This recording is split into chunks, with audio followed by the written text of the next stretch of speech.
तुमकां खबर आसतली आख्ख्या भारतान जे एक्स सर्विसमॅन आसा there is a big problem for ex serviceman as far as the cashless facility in empanelled hospital is concern.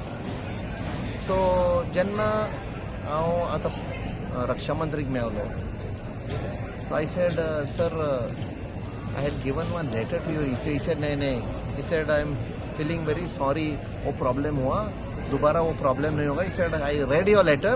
I said, sir, और एक मैं letter दे रहा हूँ, लेकिन इसमें suggestions है. इसमें सब suggestions है कि दोबारा ये problem ना आए. So immediately he called his staff, one IAS officer. He said, please take note of all the suggestions to ensure this ECHS problem does not happen again. And he was very positive on that. So let's hope this problem across India is solved. Ex-servicemen with their family members can avail of cashless facility and Pendal hospitals.